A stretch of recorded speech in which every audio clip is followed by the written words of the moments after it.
Hey guys, Hector Daville. I just want to very briefly talk about areas of support and resistance, and please mind that I say areas instead of levels of support and resistance. Okay, this is something that we've already seen on a previous video. I just wanted to wrap it up very quickly. All right, areas are basically multiple swing points topping or bottoming out around the same level, but not quite exactly right to the pip to the same price point. All right, so if we have a price formation like that where price finds a resistance or support, okay, the opposite holds true as well, around the same area, but those levels don't quite line up to the very same price point, that's okay. As I always say, the markets are not perfect, all right, but at any rate we can certainly define this entire area as an area of resistance instead of a level. Okay,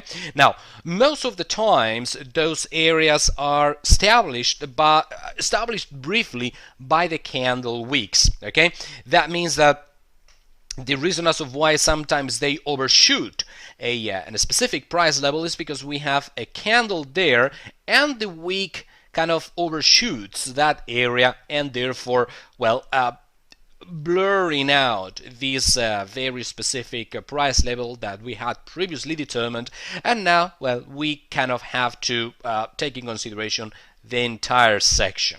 All right, just because some traders will mark this level, some others will mark these levels, and some others will mark that level, depending on where price stops out, wherever they place or they draw their levels of support and resistance. That's entirely okay. Different traders, well, regard areas in a different way, and therefore it's safer to simply mark, like I say, a whole buffer area instead of one specific price points. Okay, but again, remember that most of the time those levels are breached temporarily just by the candle wicks, instead of price simply breaking and beginning to print entire candles, with multiple candle closes above that specific level of resistance. Okay, more often than not, again, is simply the candle wick shooting above that level, and immediately after price comes back down once again.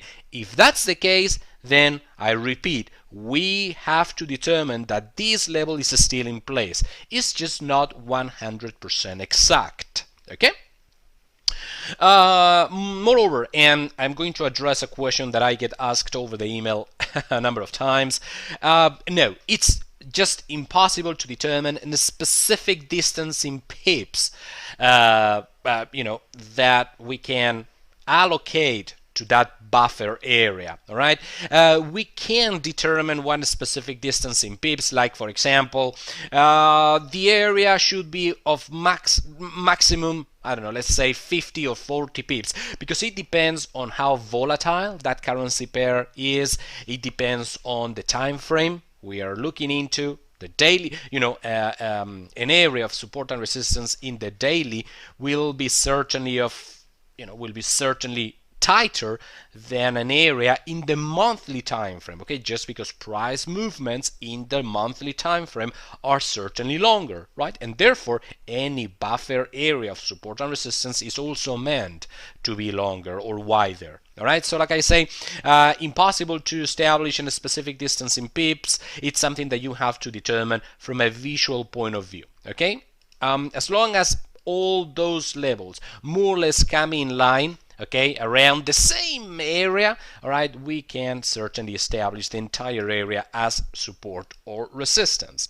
Now, as far as marking them, as far as drawing them in your chart, I personally simply mark them as with one, as one unique level, with one unique line. All right, somewhere in between all price swings, but remember that there will always be a buffer both above and below that specific level. So if you have these three price peaks, okay, these three price swing tops, and despite the fact that they don't quite all come to the same to the same level right to the pip, I simply, I simplify things. I simply draw one specific line, trying to more or less get it somewhere in between all those price levels, and I simply make a mental note knowing that there is a little bit of a buffer both to the downside and to the upside. So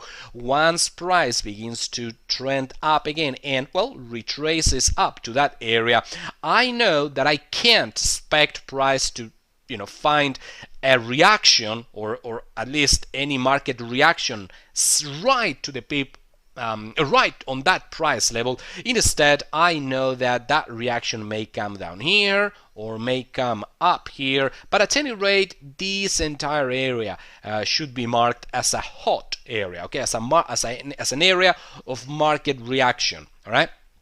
So regardless of whether we get a bounce of that area or a breakout altogether, at any rate, that reaction will not necessarily happen at this price point, but at anywhere within a sensible buffer area, both to the upside and to the downside. All right, and needless to say, you are to treat, to analyze, and to implement those areas of support and resistance pretty much the same way as if they were exact levels. Just keeping in mind that they may not be 100% accurate. That's all. But the actual implementation on your charts and on your trading methodology should be exactly the same. Anyway, guys, like I said, just a quick video that I wanted to get off my chest to wrap up a little bit areas of support and resistance. They do happen often, and they are not really that different from levels of support and resistance. Just treat them both in the same way. Cheers.